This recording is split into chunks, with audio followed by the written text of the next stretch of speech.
Magandang araw po sa inyong lahat, aking mga katribo.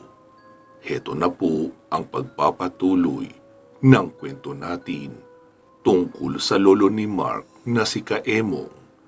Ipagpatuloy na natin ang kwento.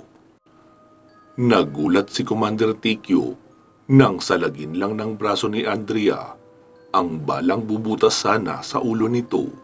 At doon na nagsimula ang unti-unting pagbabago ng anyo ni Andrea. Humaba ang mga braso at binti nito. May nagsitubo rin na maiitim na balahibo sa kanyang katawan at kumulubot na parang ampalaya ang balat sa kanyang mukha. Kumapal rin ang buhok ni Andrea at nagsimulang manlisik ang kanyang mga mata. Napaatras sa takot si Commander Tikyo. Nanginginig na itinutok niya ang kanyang baril kay Andrea na naging mabalasik na ang pagmumukha. Tumutulo ang malagit na laway ng aswang paibaba sa bibig nito. Noong umaktong tatalo na si Andrea, ay pinaputukan uli ito ni Commander Tikyo. Ilang bala ng 45 caliber din ang bumaon sa katawan ni Andrea. Napapasayaw pa ito sa bawat impact ng bala na naging sanhi para matigilan ito pansamantala sa kanyang pag-atake. Dahan-dahan kaming umaatras ni Commander Tikyo. Mukhang nag-iisip ito ng ibang paraan kung papaano mapapatay ang halimaw sa aming harapan. Gayong mukhang walang epekto rito ang tama ng mga bala.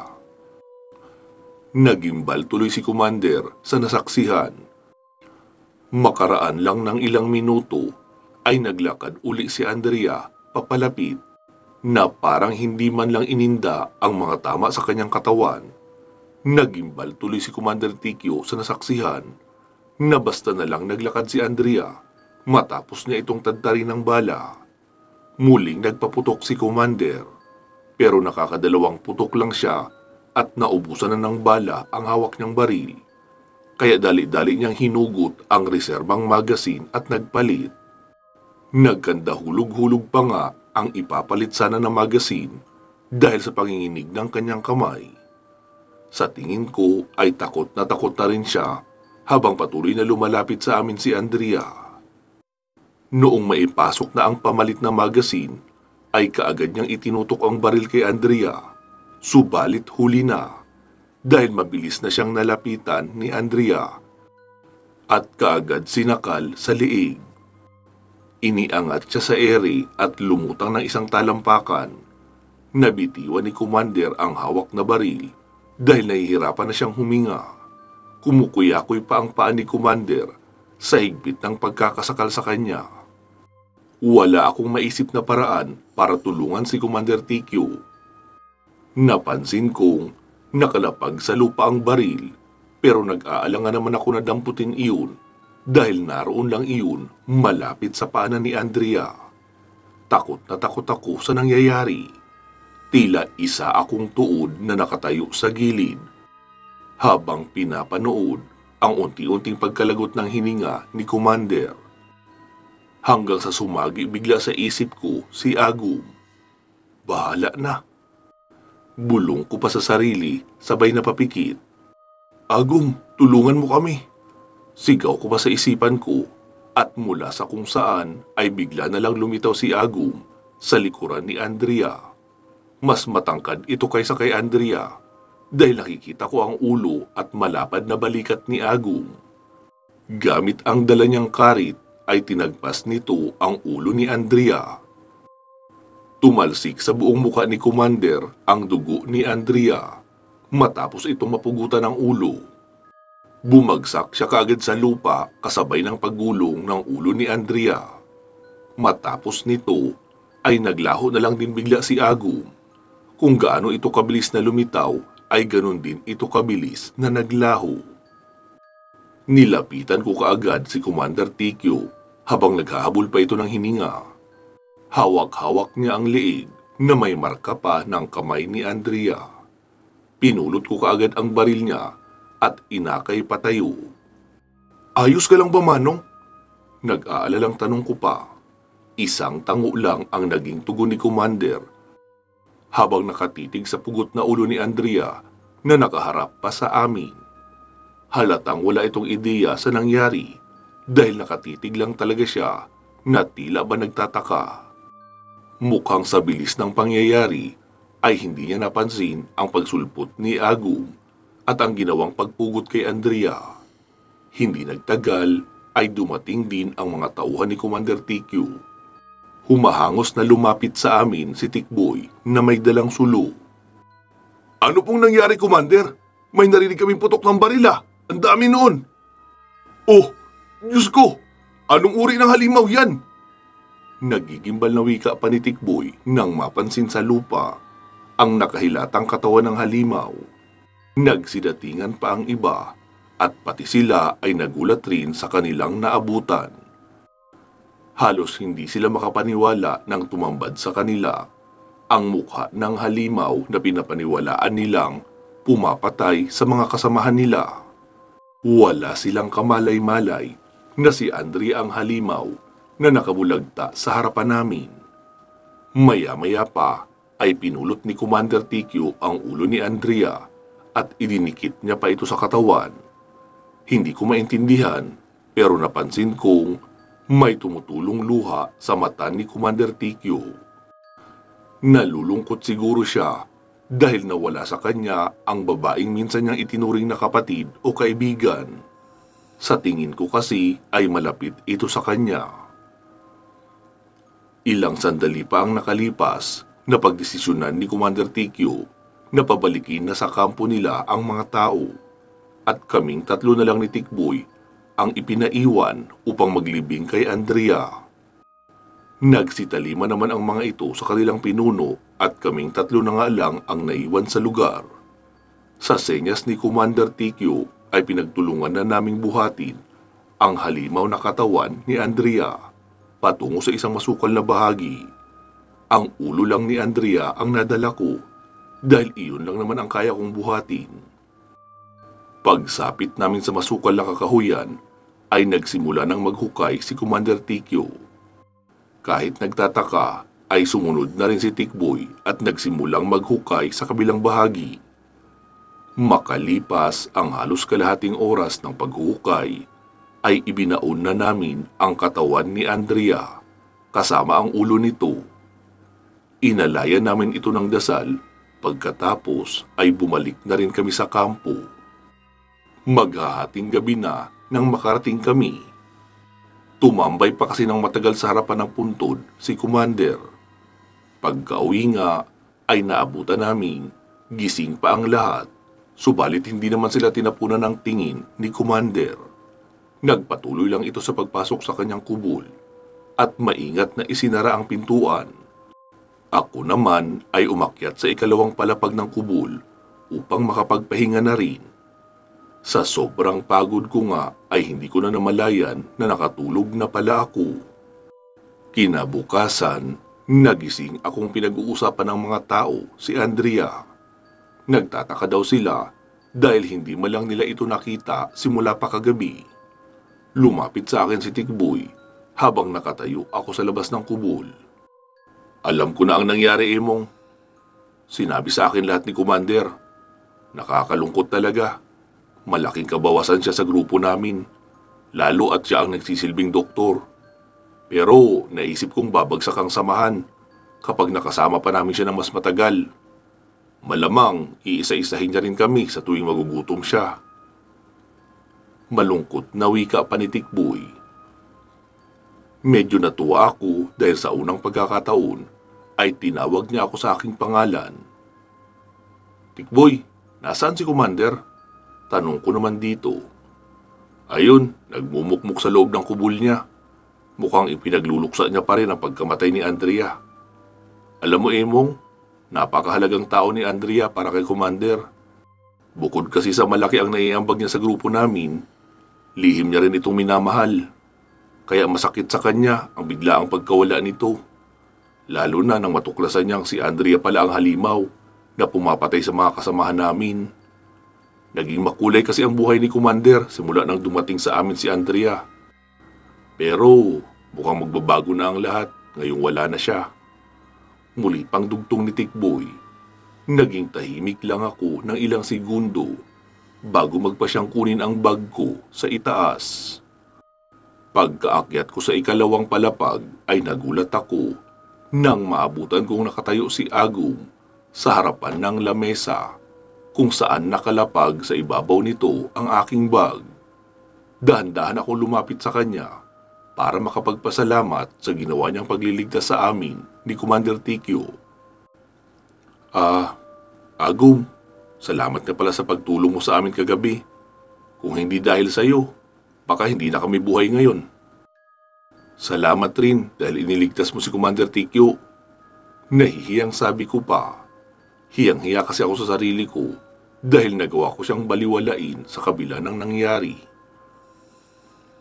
Ngunit mataray lang ang tingin niya sa akin dahil nakaangat pa ang isang kilay, sabay tumango at itinuro ang aparador. Nagtataka ako dahil yung aparador na itinuro niya ay ang mismong aparador na pagmamay-ari ni Andrea. Bakit, Agum? Anong meron dyan? Tanong ko pa rito habang lumalapit ako. Kunin mo ang bote sa loob niyan. Magagamit mo ito balang araw. Sagot pa ni Agum sa akin. Dito na parang may sumabog na bumbilya sa utak ko nang maalala ko ang maliit na botelya na napansin ko doon sa loob ng aparador ni Andrea. Binuksan ko ito at nakitang naroon pa nga ang bote. Pinagmasdan ko itong maigi bago ko iniharap kay Agum. Ano namang gagawin ko rito? Huwag mo sabihing iinumin ko ito para maging busaw na rin ako. Kwelang tanong ko pa kay Agum, pero seryoso lang siya at hindi man lang natawa sa biro ko. Muli lang din ako nitong tinitigan ng masama. Matapos kong gawin ang iniutos niya tungkol sa bote, ay bumaba na ako sa hagdan at lumabas ng kubol. Naabutan kong nasa labas pa rin si Tikboy at nagulat ito nang makitang bitbit ko na sa aking balikat ang bag. Oh, Emong, uuwi ka na? Tanong pa ni Tikboy sa akin. Oo. Hindi na kasi pwedeng magtagal pa ako rito eh. Baka makasagabal lang ako sa operasyon nyo. Palusot ko pa na medyo nagpatawa kay Tikboy. Ikaw talagang bata ka? Alam mo, bilib ako sa'yo. Dahil ikaw lang ang batang nakilala ko na malakas ang loob. Ang lakas ng loob mo magpunta rito sa kagubatan. Tapos, noong maligaw ka na nga, ngayon naman balak mo umalis ng mag-isa. Iba ka talaga sa lahat ng nakilala ko. Matapang ka talaga, Emong. Papuri pa ni Tikboy sa akin. Naku, sobra ka naman kung pumuri dyan. Baka lumaki na ang ulo ko niyan. Sa katunayan nga niyan, tama yung sinabi ni Commander. Naligaw lang talaga ako. Mabuti nga at natagpuan niya ako eh. Dahil kung hindi siya dumating, malamang matigas na bangkay na rin ako ngayon sa kasukalan. Dahil tutuklawin sana ako noon ng ahas. Sakto lang na nakita ko ni Commander, kaya dinala niya ako rito. Tumango naman si Tikboy at naniwala sa paliwanag ko. Kung ganun, ihahatid na pala kita pa uwi para hindi ka na maligaw ulit. Alok pa niya sa akin. Naku, wag na. Mapapagod ka lang at kaya ko naman ang sarili ko. Kabisado ko naman na ang daan, kaya magagawa ko ng makauwi ng mag-isa. Tanggi ko pa sa alok niya. Sigurado ka dyan, Emong? Baka lalo ka lang mapahamak niyan kapag mag-isa ka lang na uuwi. Huwag kang mag-alala, kayang-kaya ko na ang sarili ko. Ako pa ba? Sabi mo nga, di ba? Ako ang pinakamatapang na nakilala mo. Ang yabang mo talaga, bata ka. Kung hindi ka na talaga magpapapigil, edi sige, lumarga ka na. Pero ipagbabalot muna kita ng mababaon mo para may makain ka naman sa paglalakbay. Uwi ka pa ni Tikboy. Naku, wag na rin Tikboy. Busog pa naman ako. Tsaka may dala rin akong pagkain dito sa bag. Kaya ayos na sa akin to. Tanggi ko pa sa alok niya. Okay, sige, ikaw bahala. Basta mag-iingat ka sa pag-uwi mo ha. Kapag hindi mo na uli matuntun ang daan, edi bumalik ka rito. At ako mismo ang maghahatid sa'yo sa bayan. Sige, maiwan na kita. May gagawin pa ako eh.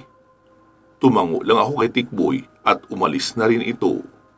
Napatingin ako saglit sa paligid. Nakita kong abala ang lahat sa kanilang pang-araw-araw na mga gawain. Paruot parito ang ilang kalalakihan, may ilang nag-aayos ng mga baril, samantalang ang iba naman ay nagbubuhat ng kahon-kahong bala at inilipat sa isang kubol. Maging ang mga kababaihan ay ginagawa rin ang kanilang mga tungkulin. Napalingon ako sa kubol ni Commander TQ. Napansin kong nakabukas ang pinto nito, kaya naisipan kong sumilip para sana magpaalam. Pagkarating ko sa may pintuan ay nadatnan kong nakaupo si Commander TQ sa gilid ng isang lamesa.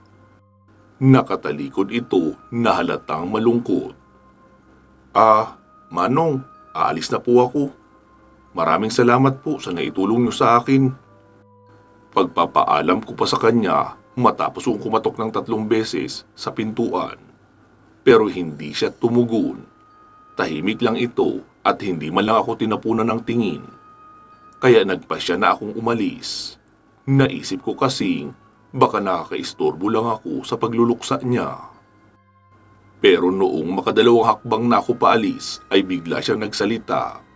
Mahina lang ito pero dinig ko ng malinaw ang mga sinabi niya.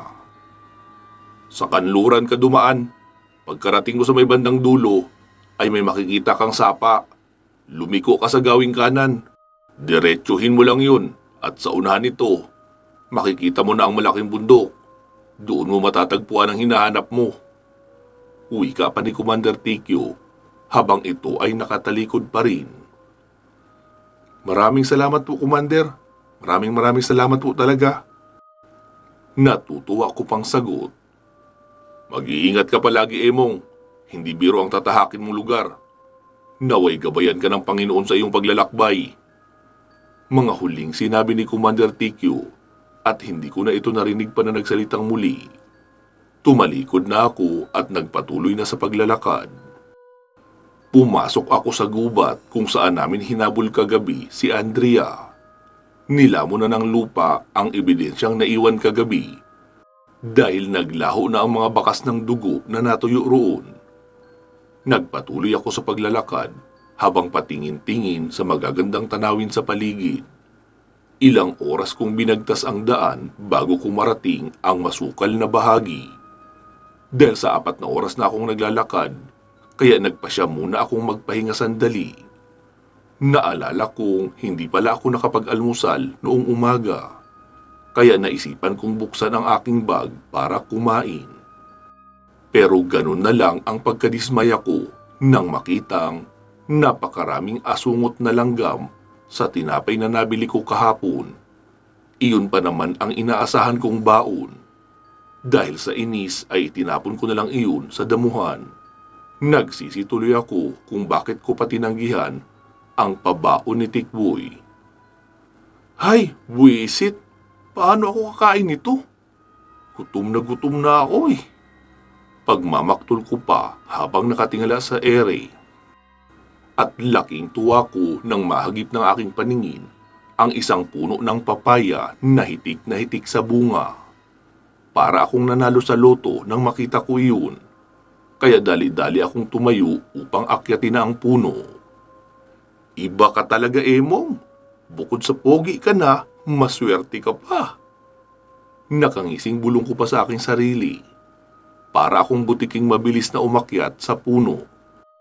Noong nasapit ko na ang mga bunga, isang pangyayari ang hindi ko inaasahan. Ang inakala kong bunga na papawi ng kumakalam kong sikmura ay siya rin pala ang magiging dahilan ng pagkasira ng makinis kong pagmumukha. Matapos kong makuha ang isang bunga ay hindi sinasadyang nakapako ang bahay ng putakti na nakasalampak sa likuran ng mga bunga. Buong kamay ko pa naman itong nahawakan kaya nasira ng kamay ko ang bahay nila. Nabulabog ang mga putakti kaya mabilis nila akong inatake. Malakas na palahaw ko nang pagtutusukin ako ng matutulis nilang karayom. Para akong malaking langka na nahulog sa lupa nang mapabitaw ako mula sa puno. Malakas na kumalabog ang likod ko. Pero ang nakakainis dahil patuloy pa rin nila akong binabanatan kahit na halos hindi na nga ako makahinga sa tindi ng aking pagkakabagsak. Sa wari ko ay parang sila pa ang galit. Sila pa ang may ganang manakit kahit hindi ko naman sinasadya ang nangyari. Pinagtuturukan nila ako sa mukha at iba pang parte ng katawan. Magang-maga na ang mukha ko nang makaalis ako sa buwisit na lugar na iyon. Nagtatakbo ako paalis na tila hinahabol ni kamatayan. Mabuti nga at bitbit ko pa ang bag at ang bunga ng papaya na nakuha ko. Magkamatayan na, pero hindi ko bibitawan ang pinaghirapan ko. Yun lang ang tumatak sa isip ko noong mga oras na iyon. Nang mapansin kong wala nang humahabol sa akin, ay naghanap na ako ng lugar para makain ko ang papaya. May nakita akong isang nakahilatang puno kaya huminto ako roon. Marahan akong umupo habang nakatitig sa bunga. Dama ko pa rin ang kagat ng mga putakti sa mukha ko pati na sa mga braso. Ramdam ko ang pamamaga ng talukap ng aking mga mata, pati sa ilong at mga pisngi. Sa naging itsura ko, para akong nasabugan ng super lolo. Hindi ko na halos maipinta ang aking sariling mukha. Magang-maga na iyon. Mas malala pa yata sa kitungin ang inabot ko dahil lang sa isang pirasong bunga ng papaya. Pero sa kabila ng lahat ay nagpapasalamat ako dahil binigyan pa rin ako ng Diyos ng pagkain. Sapat na iyon para mapawi pansamantala ang kumakalam kong sikmura. Habang titig na titig sa bunga, hindi ko mapigilang tumulo ang laway. Gutom na kasi ako. Kaya mabilis pa sa 4:00 nilantakan ko ang papayang iyon.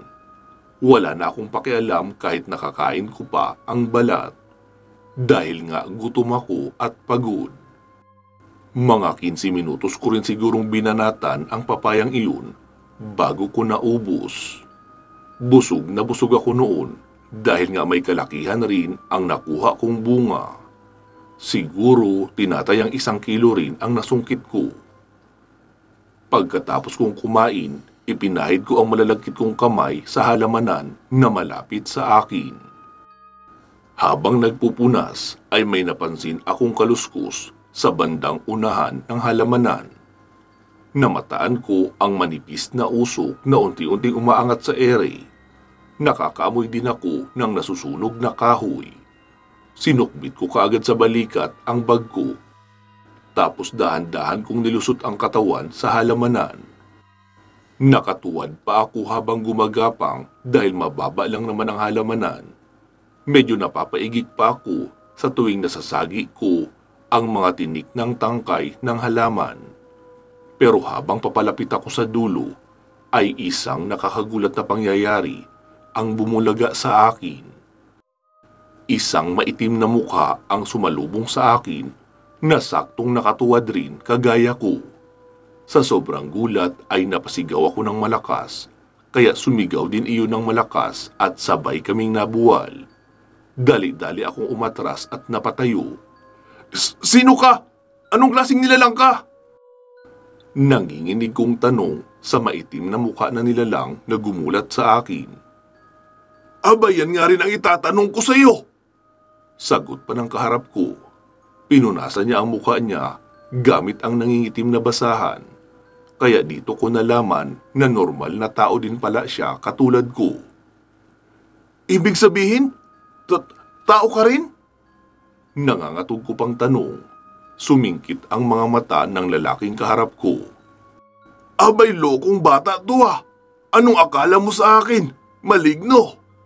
Inis na sabi niya pa. Medyo matanda na ang kaharap ko. Dahil na rin sa mga guhit na makikita sa kanyang noo. Sa tansya ko, mga nasa mid-60s na siya. Pinagpag ko ang mga putik na kumapit sa tuhod ko. Pasensya ka na po, amang. Ikaw naman kasi, ginulat mo ako. Akala ko nakakita na naman ako ng engkanto. Ang itim-itim pa ng mukha nyo. Tapos, ang pula rin ng mata mo. Katwiran ko pa sa matanda. Abay, tignan mo itong batang to. Sa itsura mong yan. Mas ikaw pa nga itong nakakatakot sa atin. Para kang impakto sa inidoro. Ano bang nangyari sa'yo? Bakit lamog na lamog yung mukha mo at matindi ang pamamaga? Nakapamewang na tanong pa ni Manong habang nagtatanong. Grabe ka naman, Amang. Ang sakit mo magsalita. Ang totoo po niyan, pinagkakagat kasi ako ng putakti kanina. Kaya ito ang nangyari sa akin. Paliwanag ko naman sa kanya. Ah, ganun ba? Hala sige, halika, sumama ka sa akin. Gamutin natin yung pagmumukha mo. Sumunod ka na, dali. Huwika pa ng matanda, kaya sumama na rin ako sa kanya. Wala naman kasi sa itsura nito ang pagiging masama. Mukha rin siyang mabait at kwelang tao. Pansamantala muna nating puputulin dito ang kwento na tungkol sa naging karanasan ni Kaemong, ang taong naging tagapangalaga ng isang medalyon na tinatawag na Tres Pico Dignum. Magsama-sama tayong muli sa karugtong nito. Mag-iingat po kayo palagi at hanggang sa muli.